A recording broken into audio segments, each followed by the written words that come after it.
안녕하세요. 저는 38살의 나이에 이제 막 아이를 낳아 키우고 있는 초보 엄마입니다. 몇 년 전 몸이 불편한 첫사랑이었던 지금의 남편을 만나 행복하게 깨를 볶으면서 살고 있는 중이랍니다. 우리 남편은 몸이 많이 불편해요. 전동 휠체어에 타지 않으면 움직일 수가 없고 제가 없으면 세수조차 할 수 없는 그런 사람이지요. 아무리 첫사랑이라고 하더라도 이런 남자와 어떻게 결혼까지 하게 되었는지 궁금하시죠? 제가 지금부터 들려드릴 이야기는 우리 남편의 아픈 과거이자 저와 남편이 다시 만나 사랑을 하기까지의 모든 과정이 담겨 있답니다. 저는 고등학생 때 아주 공부를 잘했어요.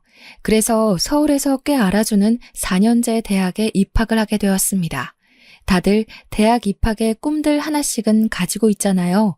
저 또한 부푼 꿈을 안고 건축학과에 입학을 했습니다. 신입생 OT에서 처음 알게 된 몇 명의 친구들은 금세 친해져서 무리를 이루게 되었죠. 아무래도 남자 여자 할 거 없어 섞여서 놀다 보니 그 중에는 서로 눈이 맞아 연애를 시작하는 친구들도 있었고요. 공모전에 출품해야 된다고 교수님들이 달달 볶는데 어떻게 연애를 하는지 정말 궁금할 정도였습니다. 데이트할 시간이 전혀 없었거든요. 결국 건축학과 그 안에서 서로 끼리끼리 눈이 맞아 하루 종일 같이 과제를 하는 것 말고는 데이트를 할 수 없었습니다. 하필이면 저는 여중여고를 나온 터라 숫기가 없어 연애랑은 거리가 먼 사람이었고요. 하지만 친하게 지내던 단짝인 남자 사람 친구는 있었습니다. 민우는 제게 정말 친절한 친구였어요. 과제하다가 졸기라도 할까봐 커피를 몰래 사다 주고 학교 앞에 맛있는 디저트 가게가 생기면 포장도 해주고 하루는 제가 과제를 끝내고 늦은 시간에 집에 가려고 하니 위험하다면서 집까지 데려다 주더라고요. 저는 살면서 운전기사가 딸린 차를 타본 것이 처음이라 매우 놀라웠습니다. 민우는 전혀 티를 내지 않았지만 어마어마한 부잣집 아들이었어요. 한 번은 둘이 팀 과제를 해야 해서 민우네 집에 갔던 적이 있었는데 집이 무슨 궁궐 같더라고요. 마당도 엄청 넓고 커다란 개가 2마리나 집을 지키는 그런 어마어마한 집이었습니다. 특이했던 건 개 이름이 꼭 사람 이름 같아서 제가 엄청 웃었죠. 저는 당연히 평범한 대한민국의 집안 딸이었고 그런 격차가 못내 자존감을 떨어뜨려 민우를 좋아하는 마음을 꽁꽁 숨기게 되었습니다. 저희는 3학년까지도 매일을 붙어 다녔어요. 같은 과 친구들이 저기 부부 온다 할 정도로 저희는 오랜 시간을 함께 보낸 사이였습니다. 민우도 저에게 연애 감정이 들었을까요? 하지만 저도 민우도 서로에게 내색을 전혀 하지 않았기 때문에 그때 당시에는 연애 감정이 있었는지 어쨌는지 모를 일이죠. 민우 덕에 저는 난생 처음 보는 음식들도 먹어보고 늘 늦은 시간에는 저를 데려다 주곤 했었죠. 4학년에 올라가자 졸업작품을 준비해야 하는 시기가 다가왔어요. 당연히 어느 때나 다름없이 개강총회에서 민우를 찾아보는데 민우가 나오질 않았더라고요. 무슨 일 있나 싶어서 전화를 해보니 휴대폰이 꺼져 있더라고요. 그래서 문자 메시지를 남겨놨죠. 하지만 민우에게는 답장이 오지 않았습니다. 걱정이 되어 친했던 동기들에게 물어도 봤어요. 김민우 군대 갔어? 민우 군대 갔대? 몰라. 여기 민우랑 연락되는 사람 없어? 야, 민우 마누 연락이 안 되면 누가 되겠어. 남편 어디다 두고 혼자 왔어? 동기들도 민우의 행방을 전혀 모르더라고요. 개강한 지 2주가 넘게 지나서야 저는 학과 사무실에 민우가 군대를 갔는지 휴학을 했는지 물어보았습니다. 공사학번 김민우, 이번 학기 등록 안 했는데 휴학계도 안 냈고 학과에서도 계속 연락했는데 연락이 안 돼서 아마 퇴학 처리로 될 것 같은데? 연락이 안 된다고요? 조교님, 저 민우네 집 주소가 기억이 안 나서 그런데 땡땡동인 건 알고 있거든요. 알려주실 수 있어요? 그건 좀 곤란한데. 아무래도 학생 개인정보고 학교에 등록 안 했다고 해서 우리가 무조건 연락해야 되고 찾아가야 하고 그런 건 아니거든. 일단 내가 지금 좀 바빠서 더 이상은 안 될 것 같네. 수업 안 들어가? 저는 조교님과의 대화에서 얻은 소득이라고는 연락이 정말 그 누구와도 안 된다. 휴학 처리도 제대로 되지 않았다 정도였습니다. 이 정도라면 어디서 큰 사고를 당했을지도 모른다는 불안감이 엄습했어요. 아무리 그래도 첫사랑인데 이렇게 허무하게 끝낼 수 없다는 생각에 저는 과제를 하는 와중에도 틈틈이 서울권 병원의 중증 환자들 중 김민우가 있는지 찾아보러 다녔습니다. 전화로는 당연히 그놈의 개인정보 때문에 알려줄 수 없다는 이야기만 반복해서 들었고 병원에 직접 방문해서 일일이 이름을 확인하는 거 말고는 별 다른 수가 없었어요. 민우의 이메일 주소로도 몇 번이나 이메일을 보냈지만 읽지 않은 표시가 사라지지 않았습니다. 그렇게 1년의 세월을 바쁘게 보내고 저는 졸업을 했고 그 다음에 취업 준비를 하면서 준비했던 공모전에 입상하면서 국내에 꽤 유명한 건축사무소에 입사를 하게 되었습니다. 건축사무소에 입사를 해서도 3년 동안은 잡일밖에 하지 못했어요. 현장에 전화를 하는 일, 부자재 관리나 수입하는 일 정도요. 왜냐하면 건축기사 자격증이 있어야지만 제대로 일을 할 수 있거든요. 저는 일을 하면서 시험 공부를 했고 3년 만에 필요한 모든 자격증을 취득하고 승진을 해서 현장 업무에 뛰어들 수 있었습니다. 그게 바로 제 나이 28살이 되었을 때였어요. 제가 승진한 지 얼마 되지 않아 과 캠퍼스 커플이었던 동기가 결혼한다고 청첩장을 보내왔더라고요. 대학 동기의 첫 결혼식이기 때문에 혹시라도 민우도 소식을 듣고 나타나진 않을까 하는 요상한 기대감이 생기더라고요. 그래서 저는 꼭 참석하겠다고 이야기를 했지요. 결혼식 당일에 혹시나 하는 마음으로 정말 신부였던 것 같아요. 하지만 제 기대는 완전히 산산조각이 났죠. 20대 후반임에도 그 누구도 민우랑 연락되는 친구가 없었습니다. 오히려 동기들은 저에게 너네 부부 사이 같았는데 무슨 일 있었느냐고 되묻더라고요. 이 정도로 연락두절이고 부부 같았던 너까지 모르는 거 보면 어디 야반도주한 거 아니야? 걔가 은근 티는 안 냈지만 엄청 부자였잖아. 차도 외제차 타고 다녔고 학교 다닐 때 통화하는 거 얼핏 들어보니까 집에 도우미도 있는 것 같고 그랬는데. 동기들의 이야기를 듣는 내내 저는 조금 억울한 심경까지 생기더라고요. 정말 야반도주라면 저한테까지 한마디 말도 없이 사라져야 할 이유가 뭐가 있었을까 궁금했어요. 하지만 모두들 전혀 소식을 모른다는 말에 저도 더 이상 일말의 기대감조차 가지지 않기로 했답니다. 나를 그렇게 떠난 것엔 이유가 있겠지. 어디서 죽었을지도 몰라. 나 혼자 추억 안고 살아가면 되지 하면서 아무런 미련도 남기지 않기로 했습니다. 그렇게 그 마음을 온전히 회사에 쏟다 보니 저는 점점 회사의 눈에 띄기 시작했고 정말 신생업체 한두 개 맡아서 하던 제 업무는 이제 제법 굵직해졌습니다.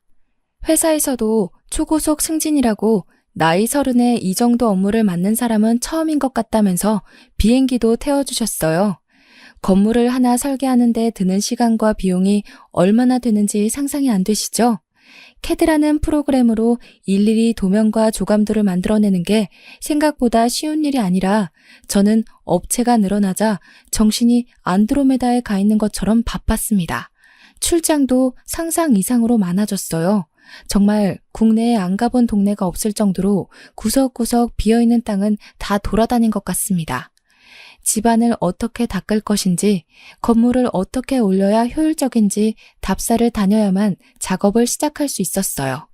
다른 날과 다름없이 지방 출장이 생겨 아침부터 부랴부랴 준비를 하고 버스도 한 번에 가는 편이 없어서 몇 번을 갈아타고 시골 동네에 도착하게 되었습니다. 그 동네는 아직 개발이 제대로 이루어지지는 않았지만 방송에 한번 소개된 이후 꽤 많은 사람들이 풍경을 즐기기 위해 찾고 뜨고 있는 관광지였어요. 돈 냄새를 맡은 땅 주인이 풍경이 전체적으로 보이는 멋들어지는 카페 건물을 짓고 싶다고 해서 답사를 하기 위해 찾아갔습니다. 정말 동네에 카페 하나 없어서 사장님께서 중국집에서 만나자고 하시더라고요. 동네 허름한 중국집에서 탕수육에 소주를 시켜놓고 하는 미팅이라니 정말 생소했지만 한편으로는 재미있기도 했습니다.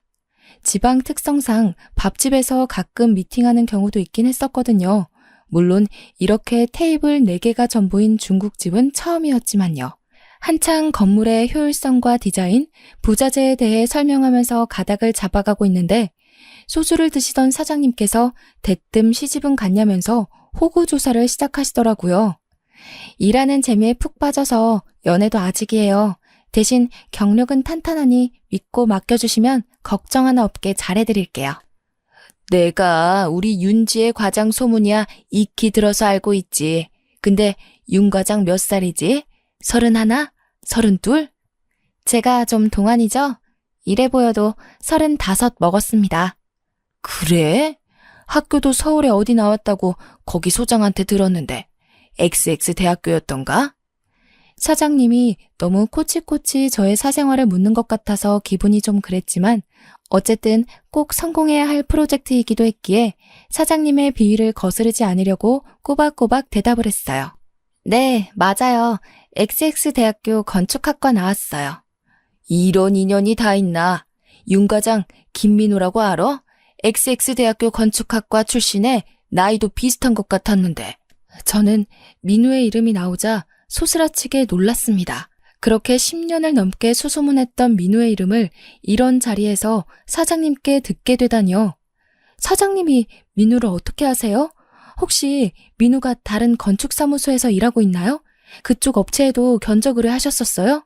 어디 회사요? 아소라 아소. 기다려봐. 야, 민우야. 사장님은 바깥에 오토바이 배달원을 향해 민우야 하고 부르셨고 두어 번 부르니 휴대폰을 보고 있던 남자가 가게 안으로 들어왔어요. 예, 박 사장님. 뭐 더 드려요? 소주? 너 XX 대학교 건축학과 나왔다고 했지? 거 몇 학번이야?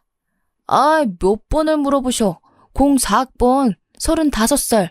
나 거기 나온 거 맞다니깐요. 그렇게 내가 못 믿어? 저는 민우라는 사람을 빤히 쳐다보았어요.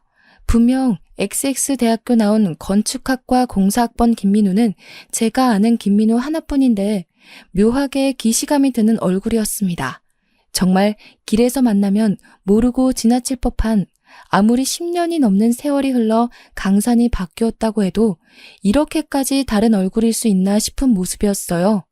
왕자님처럼 뽀얀 피부에 다부진 어깨, 항상 남을 배려할 줄 알던 다정다감한 말투는 온데간데 없고 지금 제 앞에 있는 사람은 전혀 다른 사람이었습니다.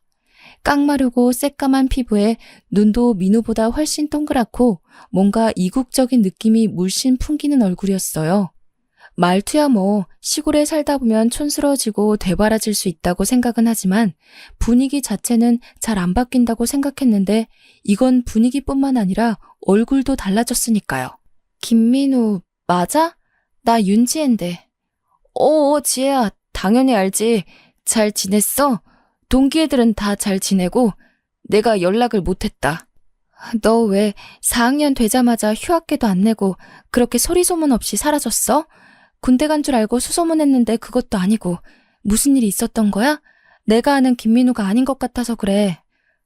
실은 내가 큰 사고가 있었어. 집에 큰 불이 나서 부모님은 돌아가시고 나 혼자 가까스로 살아남았는데 재산도 다 타버리고 얼굴에 화상도 입어서 수술도 하고 그랬지. 그제서야 얼굴이 다른 이유를 알게 되었어요. 물론 체격까지 차이가 나는 건 이해가 안 됐지만 사는 게 바빠서 관리도 못하고 운동도 못하면 충분히 왜소해질 수 있다고 생각했죠. 불에 모든 게 다 타버리는 바람에 어디에도 연락할 수가 없었고 나도 연기를 많이 마셔서 꽤 오랜 시간 병원에 입원해 있었어. 재활치료도 오래 받았고 내가 세상에 나온 뒤엔 할 수 있는 게 없더라고. 그래서 무작정 버스 타고 내려와서 여기서 일하게 됐지. 그러면서 민우는 사장님께 소주를 한 잔 받아 벌컥 마셨어요. 분명 대학 다닐 때 민우는 술을 한 잔도 못하는 친구였었거든요. 친구들끼리 술을 마시러 갈 때도 항상 구석에서 탄산음료를 먹던 친구였는데 소주를 연거푸 마시는 모습을 보고 너무나도 놀랐습니다. 정말 10년이 넘는 세월이 사람을 이렇게도 변하게 만드는구나, 세월의 격차는 너무나도 다르구나를 실감하게 되었죠. 이렇게 만난 것도 인연인데 두 사람 번호도 교환하고 그러지? 둘 다 미혼이구만. 그 말을 듣고 민우는 제게 쭈뼛쭈뼛 휴대폰을 내밀었고 저희는 번호를 교환하게 되었습니다. 기시감은 뒤로 한 채 민우와 다시 연락이 되었다는 사실 자체로도 너무 기뻐서 눈에 보이는 게 없기도 했어요. 저는 미팅도 잘 마치고 두 사람에게 인사를 한 뒤 다시 서울로 돌아오게 되었습니다. 동기들에게도 이 소식을 전할까 했지만 지금 민우의 사정이 좋지 않기도 하고 그렇게 잘 살았는데 한순간에 모든 걸 잃은 게 자존심이 상할 수도 있는 문제라 저만 알고 있기로 마음먹었어요. 그날 저녁 피곤함이 몰려오는 와중에도 민우와 연락이 하고 싶어 문자를 보내보았어요. 민우야, 나 집 잘 도착했어. 진짜 인연은 인연인가 보다. 그렇게 먼 동네에서 이렇게 우연히 마주치다니. 그러니까 지혜야. 민우 이제 내 이름도 기억 못하는 거야? 나 지혜잖아. 아니 미안. 오타난 거야. 민우와 함께 연락을 이어가면서 은근히 갸우뚱할 일들이 있었어요. 예를 들면 캠퍼스 건물을 이야기할 때도 건물을 헷갈린다던가 다 아는 건축 설계 이야기를 할 때도 기억이 안 난다고 한다던가 하는 일들 말이죠. 물론 세월이 지났으니까 까먹을 수도 있겠구나 싶었지만 그래도 굵직한 이야기들도 잘 기억 안 난다고 하니 서운한 마음까지 들더라고요. 저는 그 추억 하나로 이 세월을 버텨가며 민우를 찾아 헤맸는데 민우는 모든 걸 다 별일 아닌 일로 치부해버리는 것 같아서요. 민우야, 앞으로는 가끔 안부도 묻고 연락도 하고 지내자. 우리 대학 다닐 때 정말 재미있는 일 많았는데. 아, 내가 진혁이랑 진솔이 보고 엄청 웃었던 것도 기억나? 그럼 기억나지. 진혁이랑 진솔이 진짜 웃기던 친구들이었잖아. 걔네가 말이라도 하면 친구들 다 배꼽 잡았던 거 기억나지. 걔네는 뭐하고 산대? 저는 여기서 정말 큰 의문이 들었습니다. 진혁이랑 진솔이는 민우네 집에서 키우던 큰 진돗개 2마리의 이름이었거든요. 키운 지 10년이 넘은 늙은 노견이라면서 이별하게 되면 너무 슬플 것 같다고 남은 시간 동안 정말 잘해줄 거라고 애지중지했던 개였어요. 대학 시절 이야기는 그렇다 쳐도 10수년을 키워온 반려견의 이름까지 까먹는 게 말이 안 되잖아요. 민우야, 진혁이 진솔이는 네가 키우던 개 이름인데 그 개들은 어떻게 됐어? 미안. 내가 화재로 머리까지 많이 다쳐서 기억이 잘 안 나. 은근히 내는 오타들도 신경 쓰이더라고요. 많이 다쳤다고 해도 맞춤법에 띄어쓰기 따박따박 지키던 사람이 저렇게까지 나사가 빠질 수 있나 싶었고요. 화재로 인한 부상이라고 했는데 머리를 다친 것도 아니면서 기억이 하나도 없다고 하는지 그러면서도 저는 안다고 아는 척을 해오는 게 앞뒤가 맞지 않는 것 같았어요. 며칠이 지나고 민우가 급한 일이 있다면서 통화가 가능하냐고 묻더라고요. 민우야, 무슨 일 있어?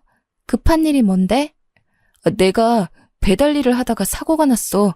정말 급해서 그런데 나 돈 좀 빌려줄 수 있을까? 저는 순간 말문이 턱 막혔죠. 그래도 알아주는 건축사무소고 연봉도 많이 올라서 돈이야 꽤 모아두었지만 돈을 빌려달라는 물음에 대답이 쉽게 나오지 않더라고요. 아무래도 제가 오랜만에 만난 친구에게 기대했던 것만큼의 감정을 되돌려받지 못해서 그런 것 같기도 했고요. 지혜야, 정말 이런 부탁해서 미안하다.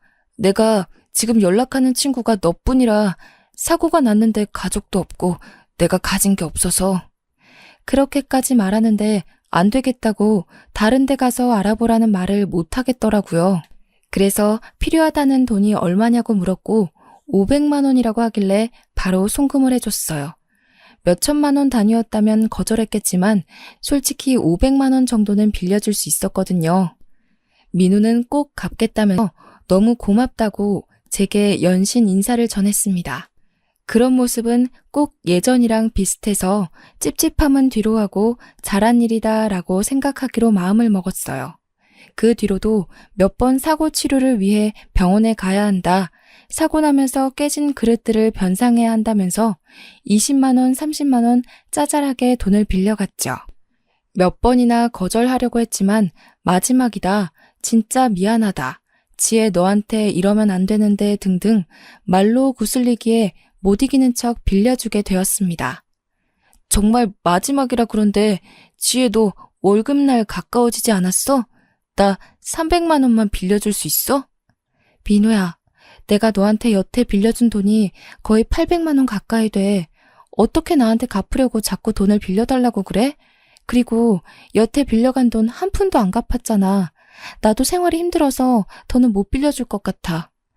저는 제 월급 날짜까지 물어보는 행태가 많이 뻔뻔하다고 느껴지고 점차 수상해졌어요. 하지만 본인이 김민우라고 하고 그것도 제가 말하기 전에 XX 대학 건축학과 공사학번이다까지 밝힌 마당에 증거가 딱 나오는 것도 없었고요. 얼굴이 좀 다르다, 말투와 성격이 다르다고 우기기엔 10수년 동안 연락이 중단되었던 친구인걸요. 제가 몇 번 돈 빌려달라는 걸 거절하자 제게 연락도 뜸해지더라고요. 이리저리 머리를 굴리지 말고 지금은 회사 일에 집중을 해야겠다고 생각을 했어요. 안 그래도 민훈의 동네 땅주인 사장님께서 제가 잡은 컨셉에 대해 조금 마음에 들지 않는다는 표시를 하셔서 발등에 불이 떨어졌거든요. 하루하루를 바쁘게 뛰어다니는 와중에 민우에게 오랜만에 연락이 왔어요. 또 돈 이야기일까 싶어 전화를 받을까 말까 고민했는데 그래도 안 받기가 조금 그래서 연락을 받았습니다. 지혜야, 내가 부탁이 있는데. 부탁이라는 말에 한숨부터 나오더라고요. 돈 빌려달라는 건 아니고 때문에 서울에 오게 되었는데 하루를 여기서 있어야 할 것 같아. 알다시피 내가 친척들도 연락이 안 닿고 친구도 없고 그리고 실은 내가 사고 해결 때문에 돈이 부족해서 호텔을 잡지도 못했거든. 오랜만에 만나서 회포도 푼다고 생각하고 너네 집에서 하루 지내도 될까? 저는 진짜 깜짝 놀랐습니다. 여자 혼자 사는 집에 남자가 아무렇지 않게 자고 가겠다는 소리를 한다니 이게 제정신인가 싶으면서도 또 밤새 술 먹으면서 이것저것 해보면 뭔가 나오지 않을까 싶기도 하는 마음이 공존하더라고요. 어차피 투룸이니까 작은 방에서 재우고 안방문이야 잠그면 되겠지라는 생각으로 알겠다고 퇴근하고 연락하겠다고 했습니다. 퇴근 후에 회사 근처에서 민우를 만나 밥을 먹고 편의점에 들러 안주거리와 맥주, 소주를 사들고 집으로 들어갔습니다. 집 좋다면서 구경 좀 해도 되냐고 하길래 여자 혼자 사는 집을 뭘 그리 샅샅이 보려고 하냐며 앉아서 술이나 먹자고 했어요. 알코올은 분해를 전혀 못한다며 한 잔만 마셔도 얼굴이 새빨개지던 민우는 어디 가고 소주는 역시 맥주에 타먹어야 제맛이라면서 소맥을 타마시더라고요. 민우 너 알코올 한 방울만 들어가도 전신이 빨개진다면서 술 안 먹지 않았어? 그거 다 어릴 때지. 공사장이며 배달일이며 고생해봐. 술이 꿀떡꿀떡 넘어간다니까. 능청스럽게 오징어 다리를 뜯으면서 소맥을 마시는 모습을 보면서 저의 어린 시절 환상은 점점 깨졌죠. 저는 대충 사온 술을 다 마시자 이제 잠이나 자자면서 자리를 정리했어요. 저를 따라 안방으로 들어오려고 하는 민우를 확 밀치고는 저쪽 방에서 자라고 떠밀었죠. 민우는 약간 머쓱해하면서 작은 방으로 들어가더라고요. 그 방을 드레스룸으로 쓰고 있어서 잠자기엔 조금 먼지도 많고 비좁긴 했지만 어차피 하루인데 뭐 어떠냐는 마음으로 재웠습니다. 아침에 출근을 해야 해서 민우 방에 노크를 하니 조용하더라고요. 출근을 할 시간인데 민우를 혼자 두고 나가기가 너무 꺼림칙해서 깨울 생각으로 문고리를 잡아 돌렸는데 이미 나갔는지 방에 없더라고요. 뒷정리도 하나도 안 해놓고 가서 좀 열이 받았지만 손님인데 그것까지 바라면 안 되겠다 싶어서 이부자리를 정리하고 있었는데 문득 본 액세서리 서랍이 살짝 열려있는 거예요. 설마 싶어서 서랍을 열어보니 제 귀금속들이 사라졌더라고요. 그때 허탈감과 분노는 이루 말할 수 없었습니다. 회사에 정말 죄송한데 집에 도둑이 든 것 같다고 사정을 설명한 뒤 경찰을 부를까 고민을 하다 민우에게 연락을 했습니다. 제 서랍에서 사라진 귀금속들은 엄마가 취업 선물로 주셨던 금 5돈짜리 팔찌와 30이 되었을 때 아버지께서 생일 선물로 사주신 진짜 진주 귀걸이 목걸이 세트였어요. 경찰을 바로 부를까 싶기도 했지만 그래도 민우가 돌려주기만 하면 없던 일로 해줄 수 있기에 민우에게 먼저 연락을 한 거였죠. 지혜야, 나 먼저 나왔어. 아침에 급하게 나오느라 인사도 못했네. 민호야, 혹시 작은 방 서랍에서 내 귀금속 가져갔어? 저는 둘러대지 않고 단도직입적으로 물어보았죠. 민호는 잠시 말이 없다가 흥분했는지 갑자기 저에게 와다다다 말을 쏟아냈어요. 지금 나를 도둑놈 취급하는 거야? 나를 도둑으로 생각해? 내가 어릴 적에 우리 집 얼마나 잘 살았는지 네가 몰라서 그래. 나 남부럽지 않게 돈 떵떵거리면서 살았어. 그리고 나 그렇게 도둑질할 만큼 못 사는 거 아니야. 내가 지금 돈이 묶여 있어서 그렇지 이거 다 잘 풀리면 나 부자야. 저는 정말 황당했지요. 그렇게 돈이 많다는 애가 지금 짜장면이나 배달하면서 돈이 없어서 저한테 빌려간 돈만 800만 원이 되는걸요. 그 귀금속 돌려만 주면 경찰엔 신고하지 않을게. 그동안 우리가 알아왔던 시간도 있고 과거를 생각해서 이야기하는 거야. 민우는 씩씩거리다가 주소를 보내라고 하더라고요. 자기가 잠시 눈이 돌았던 것 같다면서 우편으로 보내주겠다고 했어요. 문자로 집 주소 찍으면 택배로 보낼게. 그러길래 나한테 돈 좀 빌려줬으면 내가 이런 치사한 짓까지는 안 했을 거 아니야. 저는 변해버린 민우가 정말 단단히 미쳤다는 것에 확신이 생겼습니다. 처음부터 찜찜했고 민우가 꼭 민우가 아닌 것 같다는 의심이 정말 확신으로 변해버린 순간이었죠. 밤사이에 술을 마실 때 취할 때까지 먹인 뒤에 술술 불게 만들었어야 했나, 이걸 경찰에 신고를 해야 하나 고민을 했지만 방법이 없었어요. 경찰에게 말해봐야 지가 김민우가 맞다는데 제가 뭘 더 할 수 있겠어요? 그러다가 진정으로 사건이 터졌습니다.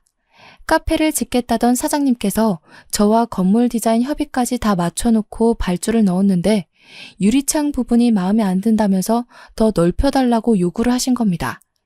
이미 견적이 다 나왔고 유리창이 더 커지게 되면 충고도 수정해야 되고 그러면 기둥이나 철근 쪽에도 자재가 더 들어가야 해요. 이건 제가 사장님을 설득해야지만 추진이 가능한 일이었기에 어쩔 수 없이 부랴부랴 짐을 챙겨 민우가 사는 그 동네에 다시 가게 되었습니다. 버스를 여러 번 갈아타고 오후가 되어서야 겨우 도착해서 사장님 댁으로 다짜고짜 찾아가 협상을 짓기 시작했어요. 사장님께 상황을 그대로 설명드리고 결국 처음 디자인으로 가겠다고 하셨어요. 더 이상 말 바꾸기 없다고 도장까지 쾅 찍고 나오니 이미 해가 진 어둑어둑한 저녁 8시였습니다. 집으로는 어떻게 돌아가야 하나 고민하고 있는데 시골이라 그런지 가게들이 일찍 닫더라고요. 8시에 마치는지 민우가 저 멀리에서 터덜터덜 중국집 가게 문을 닫고 걸어가는 것이 보였습니다. 그래도 아는 사람 하나 없는 외지에서 민우를 만났다는 게 내심 반가웠던 터라 저도 모르게 민우야 하고 부르려는데 누군가가 소리를 치더라고요. 얘야, 영준아! 귀가 어두운가 불러도 말을 못 들어. 아이씨, 영준이라고 하지 말라니까. 어둑한 주위 덕분에 제가 보이지 않았는지 주위를 연신 살피며 할머니의 팔을 확 잡아채고는 뭐라고 궁시렁거리면서 걸어가더라고요. 실수했다고 판단하신 건지 할머니는 연신 미안하다는 제스처를 민우에게 하면서 입을 찰싹 때리셨어요. 저는 그 자리에서 잠시 멍하니 서 있었습니다. 영준이? 영준이가 누구지? 하고 말이죠. 저는 정신이 돌아오면서 제 머릿속에서 여러 가지 상상의 나래를 펼쳤습니다. 만약 민우가 영준이라면? 진짜 민우는 어디에 있지? 진짜 민우, 가짜 민우, 영준이 온데 섞여서 머리가 지끈거릴 지경이었습니다. 저는 제 눈으로 직접 확인하는 편이 좋겠다는 생각이 들어 지체 없이 휴대폰으로 민우의 번호를 찾아서 전화를 걸었습니다. 민우야, 별일 없지? 어디야? 지금 퇴근해서 집에 가고 있어. 왜? 택배 잘 받았다며. 돈은 천천히 갚을 거야. 이제 와서 경찰에 신고하려고? 한 달도 더 된 이야기인데? 왜 이렇게 날이 서 있어? 아니, 다름이 아니라 내가 지금 너네 동네에 와 있는데 휴대폰 배터리도 이제 꺼지기 일보 직전이고 잠깐 볼 수 있을까? 너 일하는 중국집 앞이야. 민우는 10분이 채 지나지 않아서 중국집 앞으로 왔어요. 저는 괜히 멋쩍은 듯한 표정을 지으며 민우에게 말을 했습니다. 귀찮게 미안. 너네 집에서 혹시 나 하루 자고 가도 돼? 여기가 시골이라 차편이 일찍 끊기잖아. 내가 급한 일이 있어서 왔는데 차편도 없고 부를 사람도 없고 휴대폰도 꺼져서 어디 연락도 못하고. 그럼 대충 근처 여관방 잡아서 핸드폰 충전도 하고 그러면 되지 않아? 내가 지갑까지 잃어버려서 버스에 두고 내렸나 봐. 돈이 한 푼도 없어. 아니, 10만 원도 없어? 민우는 궁시렁거리면서도 제가 방법이 없다고 계속해서 집에서 하루만 재워달라고 하자 어쩔 수 없이 저를 집으로 데려갔습니다. 집에는 아까 영준이라고 불렀던 그 할머니가 계셨는데 딱 봐도 동남아계 외국인인 것 같았어요. 소개를 해달라는 모양새로 가만히 서 있자 민우가 마지못해 입을 열었습니다. 내가 왜 사고 나서 빈털털이 됐다고 했잖아.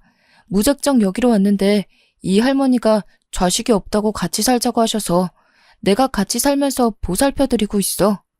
할머니는 저를 보고 아무 말도 않고 그냥 웃으면서 서 계셨어요. 하지만 표정이 나에게는 아무런 말도 걸지 말라 그런 표정이었기에 저는 잔뜩 긴장하며 고갯짓만 했습니다. 민우는 제게 방이 3개지만 화장실 옆에 있는 방은 돌아가신 가족의 남은 유품들이 있다면서 절대로 들어가지 말라고 신신당부를 했어요. 본인은 본인 방에서 잘 테니 저보고 불편하지만 거실에서 자라고 하길래 알겠다고 했죠. 할머니가 할머니 방에서 이부자리를 하나 들고 오셔서 거실에 깔아주셨습니다. 저는 알아서 잘 자고 아침 일찍 나갈 테니 걱정하지 마시라고 하고 다들 주무시라고 인사를 드렸습니다. 할머니는 먼저 자겠다고 방으로 들어가셨고 민우는 씻겠다며 화장실에 들어가더라고요. 제게 절대 화장실 옆방 문을 열지 말라고 신신당부를 하고 갔습니다. 저는 민우가 씻으러 들어간 사이 거실 책장에 꽂혀있는 앨범들에 눈을 돌렸어요. 어릴 적 사진이 있는 앨범인 것 같은데 사진을 보면 뭔가 가닥이 잡히지 않을까 싶었거든요. 두꺼운 앨범을 후다닥 꺼내서 사진들을 보는데 아기 때 사진부터 어린이, 중고등학교 시절 사진들이 쭉 있는데 그 어디에도 제가 알던 민우 얼굴이 없는 거예요. 사진 중간중간 영준이의 첫 입학식, 영준이와 영준이랑 놀이공원 이렇게 사족이 써져 있었고 민우에 대한 이름이나 내용은 전혀 없었습니다. 그러다가 모자 사진으로 보이는 사진을 발견하여 유심히 보는데 아무리 봐도 할머니와 지금의 민우 얼굴이었어요. 제 의심은 확신으로 바뀌었습니다.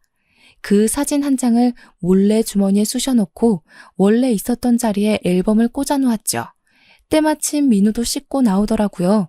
긴장감에 심장이 두근두근 튀어나올 것 같았습니다. 맥주라도 한 잔 할래? 주면 고맙지. 저는 민우가 술이라도 진탕 마시고 푹 잠들면 그때 본격적으로 증거를 더 찾아볼 생각이었습니다. 1시간, 2시간 술자리가 조금 길어졌지만 저는 배불러서 더는 술을 못 마시겠다는 핑계로 술을 조절하고 있었습니다. 얼굴이 벌겋게 달아오른 민우가 이제 자야겠다며 휘청거리면서 일어났고 방문을 닫고 들어가는 걸 보고는 불을 끄고 꺼두었던 휴대폰을 다시 켜서 후레쉬 빛으로 앨범을 뒤져보았어요. 그렇게 1-2시간쯤 흘렀을까 온통 영준이라고 적힌 지금의 민우 얼굴을 한 사람의 사진들을 모조리 확인하고 저는 민우가 영준이라고 확신을 하게 되었습니다. 팔뚝에 오소소 소름이 돋았어요. 영준이는 왜 XX대학교 건축학과 공사학번 김민우 행세를 하고 살고 있는 걸까요? 그것도 민우를 전혀 모르는 사람들에게 이 시골까지 와서 굳이 그런 짓을 할까요? 저는 깊은 고민에 빠졌습니다. 그러다가 1-2잔 마신 맥주 때문인지 화장실이 가고 싶어서 볼일을 보고 나오는데 어디서 끙끙 앓는 소리가 들리는 거예요. 저는 할머님이 아프신 줄 알고 할머니 방으로 가려고 했는데 자세히 들어보니 민우가 절대 들어가지 말라고 했던 화장실 옆방에서 나는 소리 같았습니다. 끙끙거리는 소리도 남자 목소리 같았고요. 저는 두려움에 손이 벌벌 떨렸습니다. 그 방엔 분명 유품이 있다고 했는데 민우와 할머니 둘만 사는 집이랬는데 남자가 하나 더 있다니 얼마나 무서웠겠습니까? 저는 민우의 방에서 들려오는 코 고는 소리와 조용한 할머니 방 소리를 확인한 뒤 두 눈을 질끈 감고 화장실 옆방의 문을 열었습니다. 그 방은 작은 스탠드 불빛에 의존하고 있는 어둑한 방이었는데 바닥쯤에 누가 누워있는 것을 보았어요. 저는 살금살금 다가가 끙끙거리는 사람의 얼굴을 살며시 들여다보았습니다. 어두워서 잘 보이진 않았지만 실루엣만으로도 저는 한눈에 알아볼 수 있었습니다. 누워있는 그 사람은 진짜 민우였어요. 저는 아주 작은 소리로 민우의 이름을 불러보았어요. 너 혹시 민우니? 김민우? 누구세요? 저 좀 도와주세요.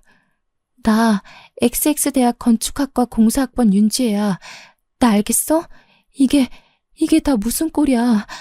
저는 혹시라도 소리가 새어나갈까 방문을 꾹 닫고 민우의 옆으로 다가가 스탠드 불빛을 가까이 비췄어요. 밝은 불빛으로 얼굴을 보니 정말 제가 아는 민우가 맞았습니다. 살이 하나도 붙지 않은 깡마른 얼굴을 하고 있었지만 그래도 그 민우의 얼굴이 맞았어요. 저는 눈물이 터져나올 것 같았습니다. 어떻게 된 거냐고 일어서 보라고 하니 민우가 가만히 누워서 고개만 쓱 돌리며 말을 하더라고요. 지혜야, 내가 몇 년 전인지도 모르겠다. 부모님과 해남으로 여행을 가는 도중에 차가 미끄러져서 논두렁으로 차가 거꾸로 처박히는 사고를 당했어. 그때 안전벨트를 유일하게 하고 있던 나만 살고 부모님은 돌아가셨는데 나도 거꾸로 박히는 바람에 목뼈를 심하게 다쳤고 목 아래쪽부터는 마비가 왔어. 그래서 움직일 수가 없게 되었어. 그럼 이 집에는 어떻게 오게 된 거야? 저 영준이란 사람은 왜 너인 척 살고 있는 거고? 영준이는 사고를 당했을 때 목격자였어. 부모님이 돌아가시고 내가 병원에 누워있을 때 보험회사 쪽에서 연락이 왔었나 봐. 부모님 사망보험금 수령권으로. 그리고 그 금액도 영준이가 알게 된 거지. 당시에 사고 차량이 비싼 외제차이기도 했고 내가 상속받을 재산이 꽤 된다고 생각했는지 퇴원을 시켜서 그 뒤로 쭉 이 방에서 날 데리고 있었어. 그러면 납치나 다름없는 거 아니야? 아니야. 저 사람들 상당히 나한테 잘해줬어. 내가 욕창이라도 생길까봐 매일같이 닦아주고 밥도 먹여주고 먹고 싶다는 것도 사주고. 하지만 내 재산을 가지고 싶어서 나한테 몇 번 윽박을 지르기도 했지. 나야 어차피 누워서 일어나지도 못하니까 재활치료도 전혀 못했고 그 돈 가져서 뭐하나 싶어서 물어보는 말에 다 대답해주고 했어. 그 덕에 내 이름을 가지고 살 수 있게 되었지. 하지만 보험금 수령까지는 못했나 봐. 내가 직접 움직여야 한다고 하더라고. 하지만 이미 주위 사람들한테 자기가 김민우라고 하고 다녔으니 진짜 김민우인 나를 데리고 움직일 수가 없었겠지. 이건 사칭 범죄야. 범죄라고 민우야. 몇 달 전부터 계속 윤지혜 아냐고 윤지혜에 대한 걸 이야기하라고 할 때 내가 얼마나 반가웠는지. 내가 너 정말 좋아했었거든.